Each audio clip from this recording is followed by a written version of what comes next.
పండక్కి ఊరెళ్తున్నారా? ఇంట్లో బంగారంతో పాటు డబ్బు గట్రా ఉన్నాయా? అయితే జాగ్రత్త. పక్కింటి వాళ్ళనో లేక వాచ్మెన్నో అలర్ట్ చేసి వెళ్ళండి. లేకపోతే మీ ఇల్లు గుల్లవటం ఖాయం. సిటీలో తాళాలున్న ఇళ్లను టార్గెట్ చేస్తున్న దోపిడీ దొంగలు మీ ఇళ్లను కొల్లగొట్టి సంక్రాంతి పండుగ చేసుకుంటారు. సో అలర్ట్గా ఉండాలంటున్నారు పోలీసులు.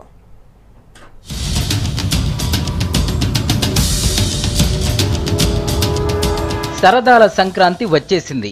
నగరమంతా పల్లెబాట పట్టి పండుగను ఎంజాయ్ చేస్తోంది. ఇదే అదునుగా నగరంలోని తాళాలున్న ఇళ్లకు వస్తున్నాయి దొంగల ముఠాలు.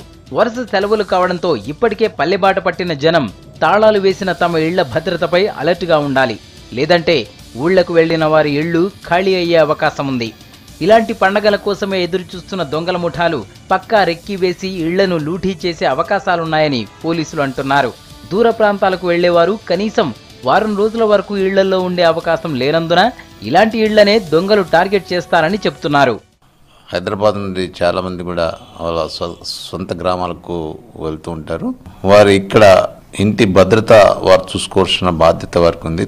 సంబంధిత పోలీస్ స్టేషన్కు ఇన్ఫర్మేషన్ ఇస్తే బాగుంటుందని కూడా మేము చెప్పడం జరుగుతూ ఉంది. మాకున్న టెక్నాలజీని వినియోగించి ప్రతి ప్రాంతాన్ని కూడా ఫ్రీక్వెంట్గా టచ్ అయ్యే విధంగా మేము ఏర్పాట్లను కూడా చేయడం అనేది జరిగింది.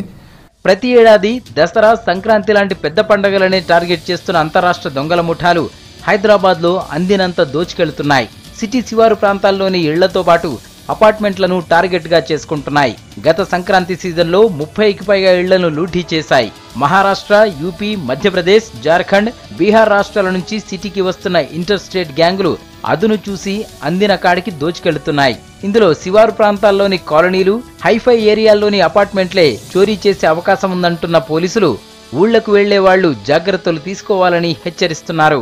ముఖ్యంగా వాళ్ళకు ఒకటే విజ్ఞప్తి, నివాసాలకు వెళ్ళేవారు ఏదైనా వాల్యుయబుల్ ప్రాపర్టీ ఏమైనా ఉంటే బ్యాంక్లో కనుక డిపాజిట్ చేసుకుంటే బాగుంటుంది. ఏ ప్రాంతం నుంచి అయితే ఎక్కువగా వెళ్ళడానికి అవకాశం ఉందో ఆ ప్రాంతంపై ప్రత్యేక నిఘా కూడా ఏర్పాటు చేయడం జరిగింది. అక్కడ ఉన్న కెమెరాస్ కూడా మేము ఎప్పటికప్పుడు మానిటర్ చేయడం, కెమెరాలో ఆ విజువల్స్ని చూసుకుంటూ పాత నేరస్తుల మీద ప్రత్యేకంగా మా దగ్గర ఎంఓ క్రిమినల్స్ చెక్కింగ్ అనేది రెగ్యులర్గా జరుగుతూ ఉంది. వాళ్ళు మేము స్పెషల్ సర్వేలెన్స్ కూడా పెట్టడం జరిగింది. సిటీలో దొంగలపై ఫోకస్ పెట్టామంటున్న పోలీసులు కాలనీలు, అపార్ట్మెంట్లు, పరిసర ప్రాంతాల్లో గస్తీ పెంచామని చెప్పారు. అయినప్పటికీ ఎవరి ఇంటికి వారే సెక్యూరిటీ పెంచుకోవడం మస్ట్ అంటూ హెచ్చరిస్తున్నారు.